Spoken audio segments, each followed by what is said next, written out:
О, прошу прощения, не ожидал. Мисс Харрисон, внезапно подавшись какого-то странного порыва, то улыбнулась. Зовите Ксения, пожалуйста. Ксения, а я предпочитаю Сэм. Сэм, очень приятно.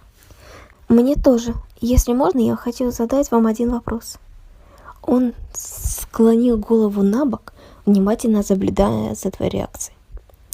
Вы не заходили в спальню, мисс Харрисон? Я имею в виду после того, как ее увезли.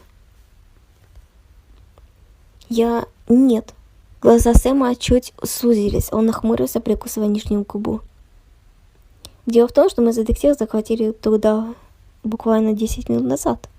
И у нас сложилось такое впечатление, что там кто-то побывал до нас. Что любопытное, она была печатана с самой первой минуты, как мы несли тело. И печати никто не трогал. Ну, почти. Если вы что-то знаете об этом, или о способах проникновения в эту комнату, не через дверь, с детективом хотели бы узнать. Ты чувствовала, как сердце истерично колотилось у тебя в груди, и никак не могла выдохнуть. Облизывая пересохшие губы, ты наконец смогла найти в себе силы покачать головой. Сэм еще на секунду смотрел тебе в глаза, а потом лучезарно улыбнулся, протягивая тебе руку. Пожалуйста, не пугайся. Я понимаю, общение с полицейским это страшновато. Для многих мы страшные серые волки, которые могут только кусать. Но вообще-то мы работаем для того, чтобы спасать людей, а не пугать их. Если хочешь, можем посидеть в саду, чашечкой чая, я расскажу подробнее. Он подмигнул тебе, уверенно держась на тонкой грани между простым успокоением и флиртом. Он странный, забавный. Он забавный, но страшный, но забавный. Я, пожалуй, соглашусь. Но не сегодня. И, наверное, не завтра. Я только что потеряла близкого человека. Он тут же серьезно предложил тебе руку для преодоления последней ступеньки. Я буду рада возможности увидеться. А сейчас давайте пройдем в гостиную. Детектив ждет. Не успела ты сделать 5 шагов, как тебя догнал Сэм. Ксения, я бы хотела поговорить с тобой наедине. Наедине? Зачем? Я не могу сейчас сказать это прямо сейчас. Давай обсудим при встрече. Через 2 часа. Будь на парковке, пожалуйста. И не успела ты возразить, как он убежал обратно в гостиную. Мне тоже пора. Сэм уже должно быть на парковке. Стоило тебе показаться на парковке, как Сэм вынырнул откуда-то из кустов. В его руках болталась корзина и плед. Ты знаешь место, где можно спрятаться от всех на полчаса? Сэм, что это? Бутерброды, ты наверняка голодная, как волк. Так, побежали, пока Гудман нас не засек. Пришлось разворачиваться и вести мужика прочь от дома.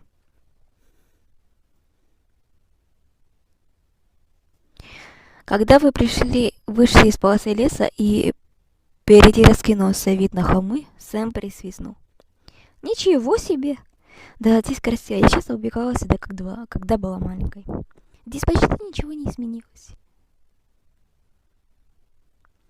Значит, это место нам идеально подходит. Он подмигнул тебе и принялся расстилать бред. Ева, кс-кс-кс.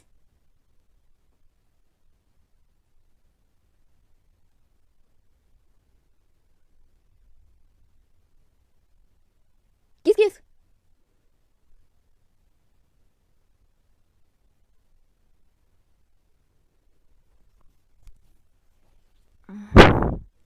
Он подмигнул тебе и стал расстилать бред. Ты помогла ему расставить еду, сглатывая слюну при виде бутербродов. Наконец, все приготовления были закончены, и Сэм приглашающе похлопал по пледу. Садись и угощайся. Ты села, но не сразу стала браться за бутерброд.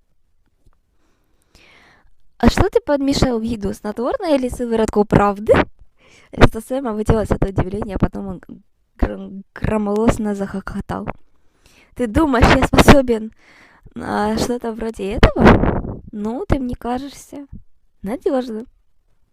Но осторожность никогда не помешает. Он улыбнулся тебе радостно и несколько смущенно. Хочешь, я откушу бутерброды чтобы ты была в них уверена.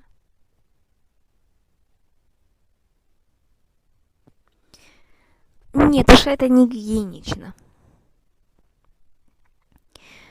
Не церемонясь, ты шагнула тебе цапнула самый большой и плотный кусочек. Сэм, полюбовавшись на это дело, последовал твоему примеру. Шаг он шум, шел пошорить. Шо? Ты сделал невероятное усилие, сглатывая огромный кусок. Так, о чем ты хотел поговорить? Я думала, ты допросишь меня?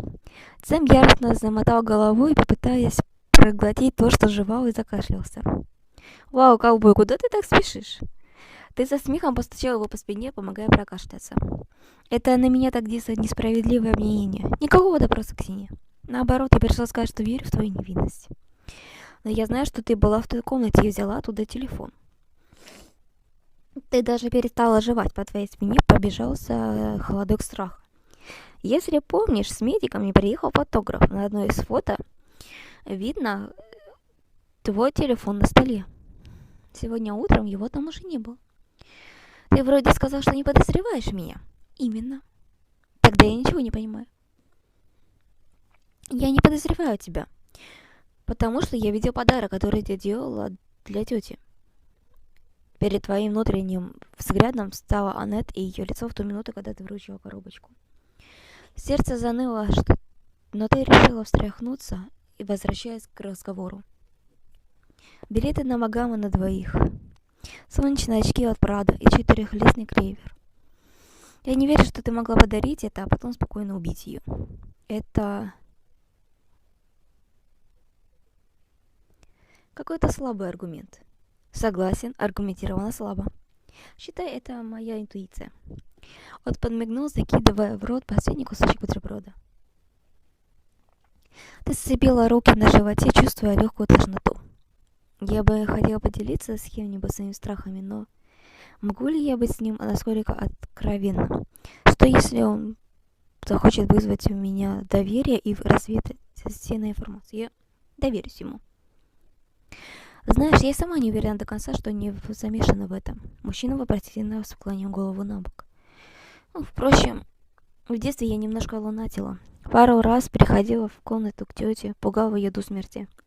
А в ту ночь мне снился сон, кошмар. Ты вкратце пересказала ему содержание ночного кошмара.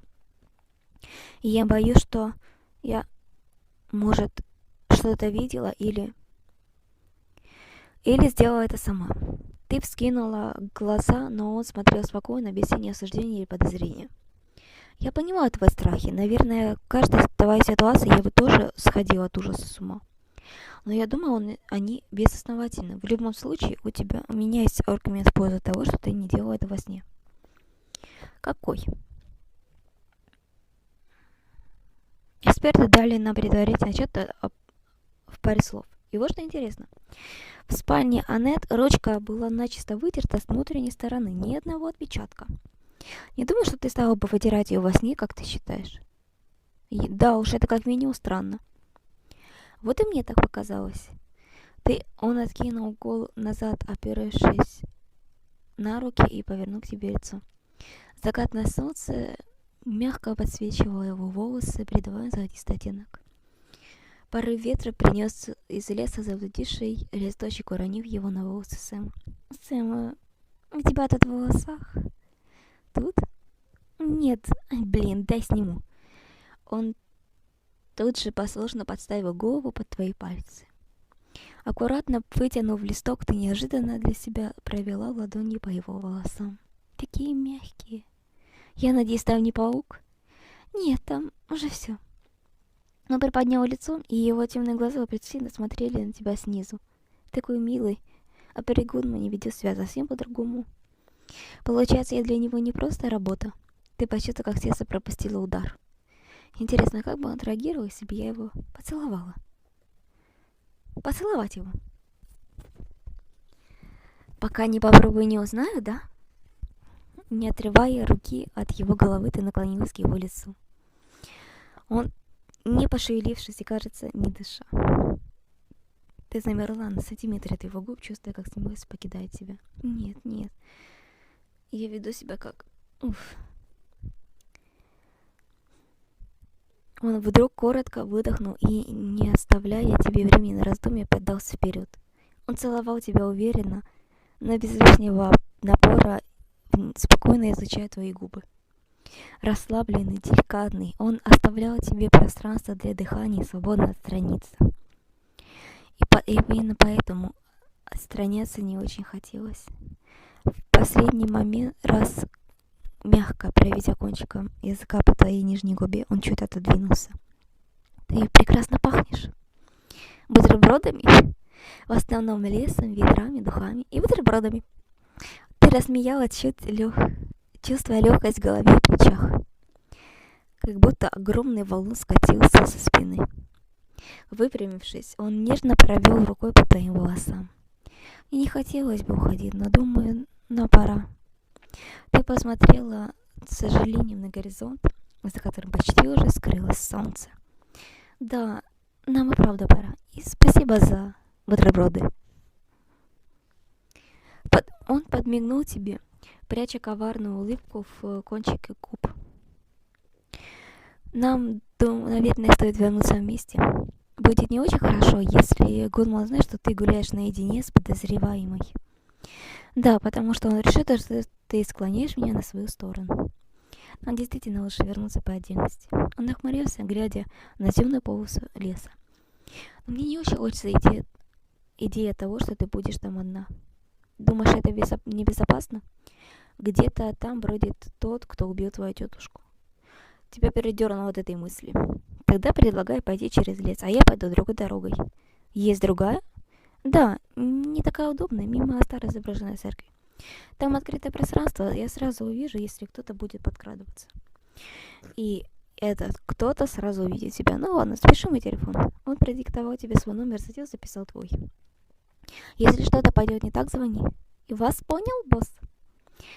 Ну все, беги к дому, увидимся там чуть позже. Подарив ему короткую улыбку, ты послушно потопала прочь. Всем стоять, это полиция. Но почему каждый раз одно и то же? Сэм замер на пороге и растерянно глазел на твоих. Каким бредом, Сэм, каким судьбам? Сэм, это не то, что ты подумал. Это другое, что ты подумал. На скулах Сэма заиграла желваки. В этом доме произошло убийство, пока оно не будет раскрыто, и убийца. Он прищурился, глядя прямо на Александра. Не будет найден, полиция будет находиться здесь круглосуточно. Прошу вас воздержаться от громких игр. Если вы не хотите попасть в неприятности, разумеется.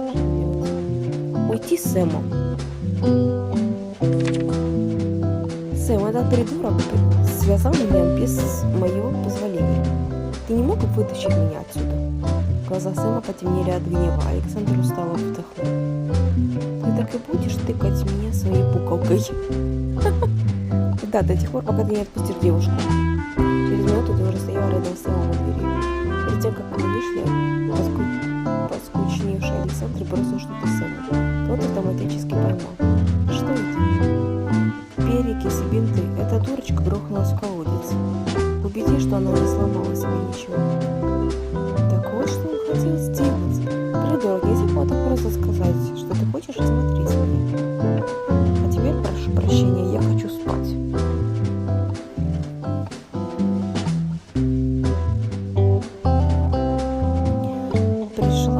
Пришлось молча покинуть его комнату.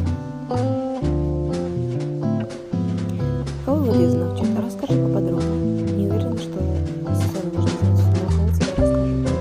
Просто по второму разу рассказывать о своей части приключений. Ну, а потом я вывалилась в комнату Александра, и дальше ты знаешь. Отчасти да. Зачем он тебя связал? Видимо, хотел осмотреть мои синяки. А сказать тебе об этом не было не вариант? У меня тот же вопрос. Любитель поиграть на моих нервах. Сэм мягко улыбнулся и опустился на корточки рядом с тобой. Ладно, показывай свои синяки и будем обрабатывать. Ты поджала губы, собираясь мужество терпеть и преодолевать. Ты очень сильно упал, всех пора синяков и ссадин, это почти чудо. Должно же мне в чем-то повезти. Ага, например, ты выжила. Как ты думаешь, кто это сделал?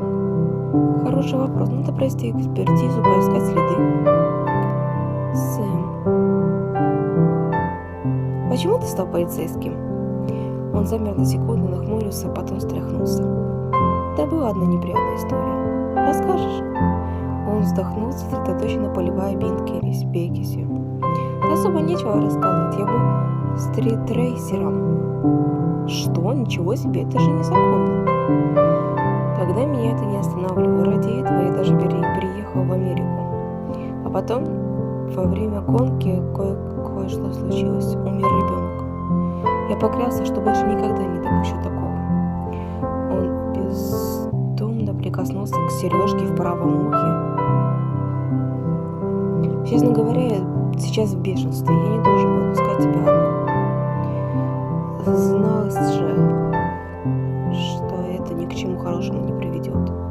И сочувственно погладила ладонью по его щеке.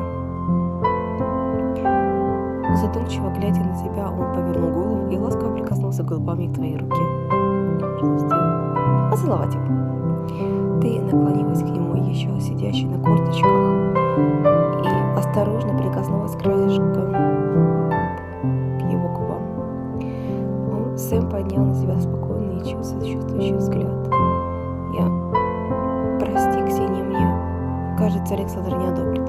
Я захлопала глазами, когда он встал и пошел к двери. Но между нами ничего нет. Сэм еще раз посмотрел на тебя, сочувственно поджал губы. Доброй ночи, Ксения. Доброй. Дверь за ним захлопнулась тихим, но неуловимым щелком. Остановившись перед твоей машиной, Сэм протянул руку. Что? Ключи. С какой стати? Прости, но я не очень доверяю женщинам за рулем. В смысле? Мы с тобой идем к часовщику. Александр в парикмахерскую. Я тоже пойду к часовщику. Нет, не пойдешь. И как ты меня остановишь? Покажу значок официально попрошу не мешать расследованию. Он кивнул на тебя. Ей доверяю, тебе нет, можешь подслушать убью. Молодец, Алекс. Но видите ли, я здесь не с ним, я здесь с одной девушкой. Она такая нежная, с бездомными глазами и помрачительным смехом. Я уверена, что она хочет выпить чай со мной. Она, пожалуй, так и сделает. Она издевательски показывала Александру свой самый кончик языка. Сам довольно хмыкнул.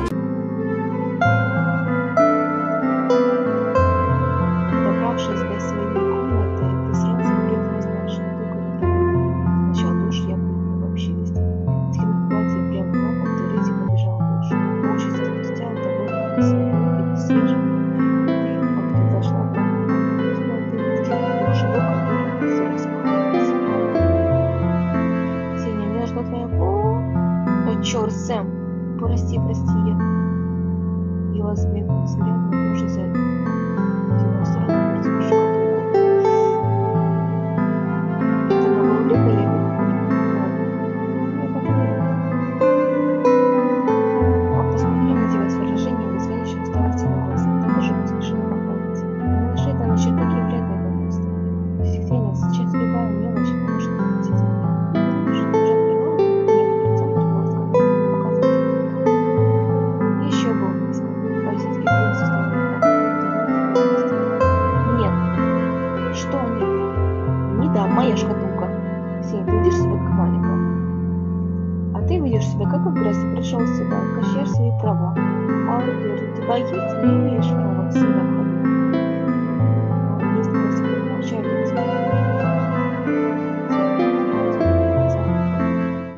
Его плечи.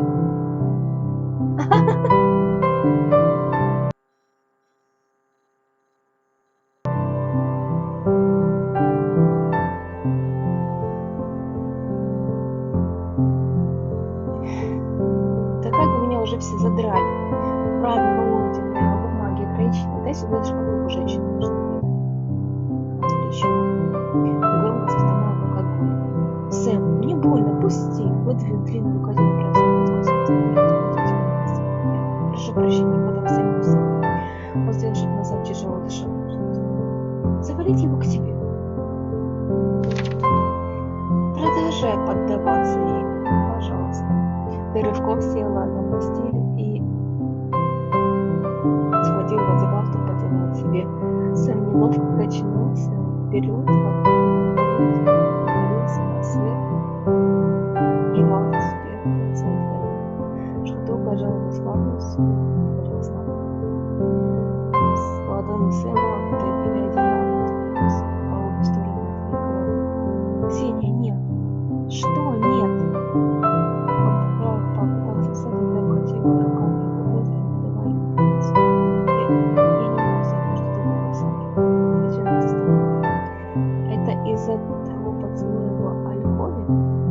Да, и в целом ваши отношения очень близкие. Ни черта не близкие. Сэм, между мной и Алексом есть только его сарказм.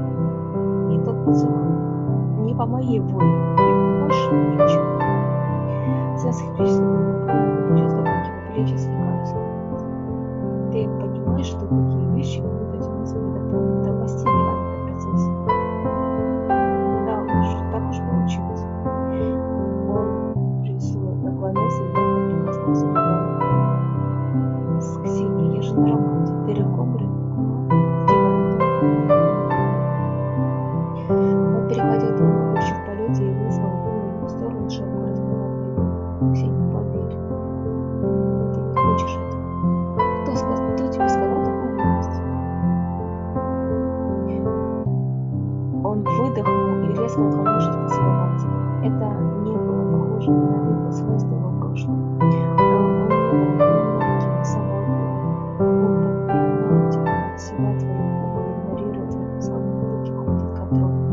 Ты приподняла руки и коснулась ладонью щеки. Он немедленно перехватил ее, припечатал к постели. Сквозь тонкую ткань твои соски терлись о его рубашку, рыкнув от нетерпения, рванул верхнюю пуговицу, хныкал, тебе расстегнуть невозможные пуговицы. Ух ты, это из твоего прошлого? Напоминание.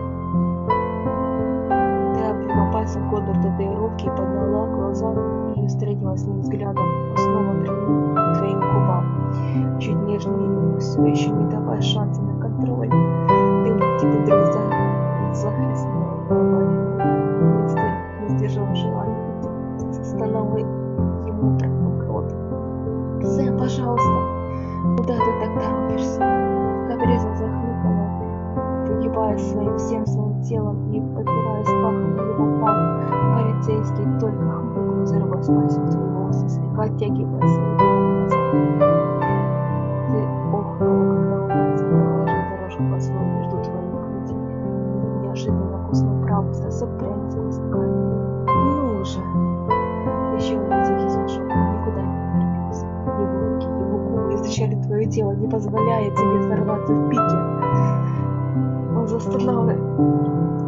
Ты стонала и извивалась, пытаясь взять инициативу в свои руки, но он только смеялся над тобой. Наконец, не выдержав попытки, ты рывком расстегнула его ремень. Сделай ли я за себя не ручаюсь? Он сунул через цену твои трусики вниз. Он находился в тебе одним плавным, спокойным движением. Ты больше не сдерживалась, обхватила ногами его бедра, и ты больше не сдерживалась. Обхватив ногами его бедро, ты потянула его ближе к себе, и еще ближе, и еще, чувствуя жар с твоего тела, он то терял контроль, то снова притормаживал. А ты даже не пыталась себя контролировать. Твой довольный протяжность услышали аж в Баттерибридж.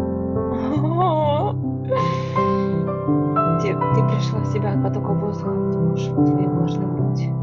Словив твой взгляд тем туманом над раз гоняя спутавшийся волос. Ты была прекрасна. В ответ ты повернула слово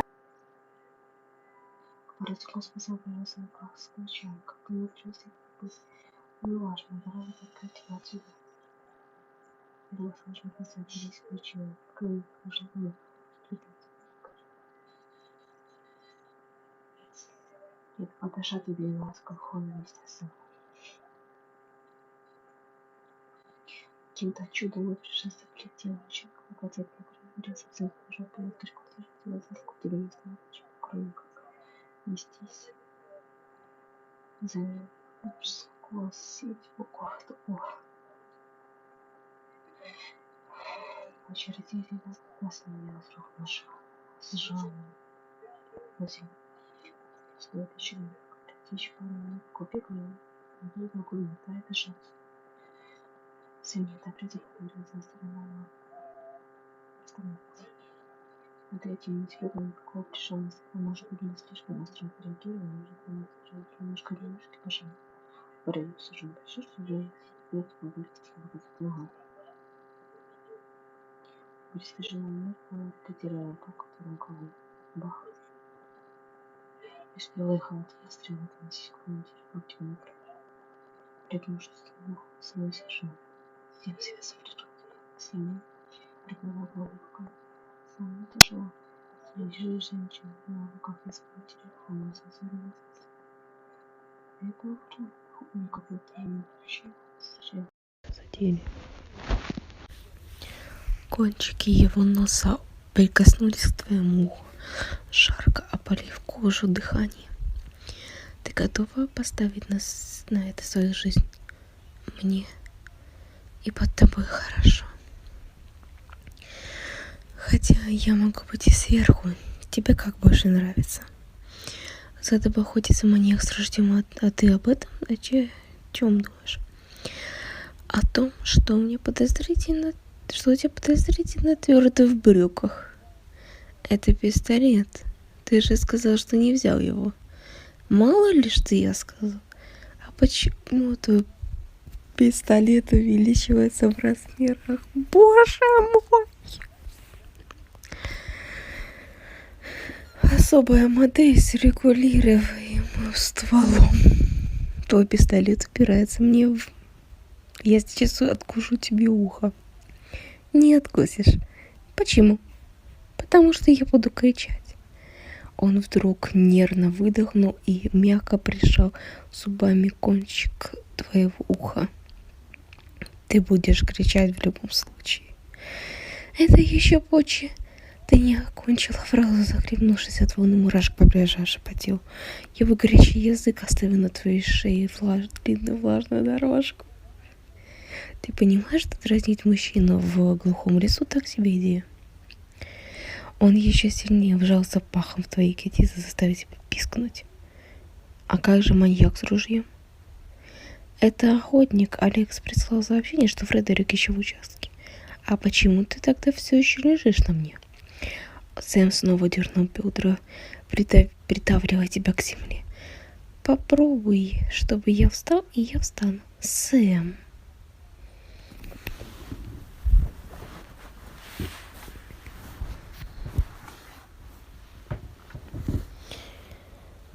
А я могла бы. Условное наклонение. К чему это? Его пальцы протиснулись между тобой и висаны подстилкой, сжимая грудь. Сквозь ткань одежды ты охнула, роняя голову, тихонько заскулила. Крепкие, хрупкие листья жалобно захрустели, когда ты стиснула их в ладонях. Неторопливо целуя твою жизнь, провел родной рукой вдоль твоего бока, по ребрам, по плавному изгибу талии, по крутой линии бедра. Ты снова пискнула, когда он, не удержавшись, сгреб тебя в охапку, впиваясь губами в твое плечо. Он от запаха его парфюма смешивался с запахом листьев запахом леса у тебя закружилась голова. Ты вдохнула полной грудью и загнулась, подставляя свое тело под его руки. Он погладил твой животик, с нажимом провел ладонью вверх почти до самой ключицы. А потом неожиданно ущипнул тебя за сосок. Ты возмущенно ухнула, а он с пальцем за подбородок развернул тебя лицом к себе. Он наконец поцеловал тебя, нахально оттягивая и прикусывая твою нижнюю губу. Ты рыкнула, простонала что-то невядное в его рот. И снова вздрогнулась в день, когда он накрыл ладонью твой пах. Сэм, нет уж. Я услышал нет, серьезно?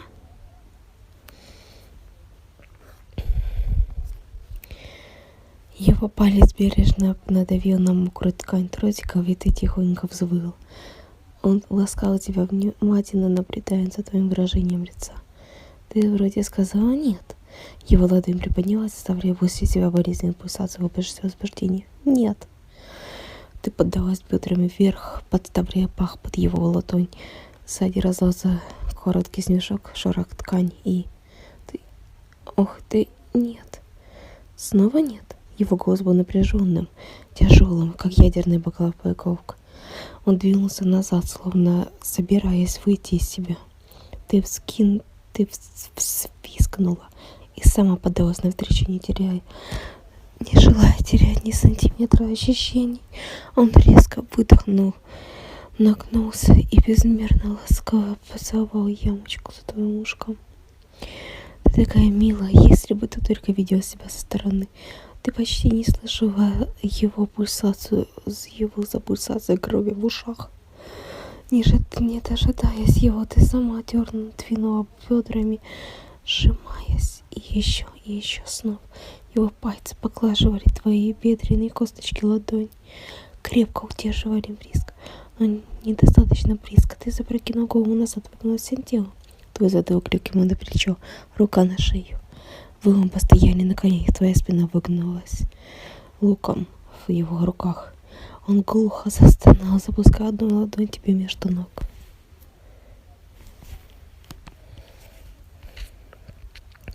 Тебя перехватило все низкое движение его пальцев.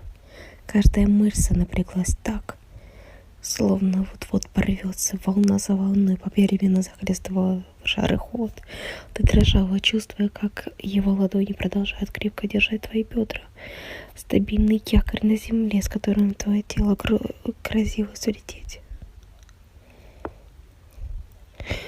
Когда ты наконец открыла глаза, тот бережно поддерживал тебя. Ты живая? Да, ты. Больше, чем когда-либо. Он дал тебе несколько минут прийти в себя, прежде чем перекусить тебя за шею. Вставай, боец, у нас куча. Это было место с собой осторожно и напряженно всем. Я поражена, что ты согласился. Он угрожал, что меня будет связывать, что иначе будет связывать тебя, я ему куда допустить. Как прекратила забота? Скептически осмотрел провисшую на тобой веревку. Сходился, что может, ты готов?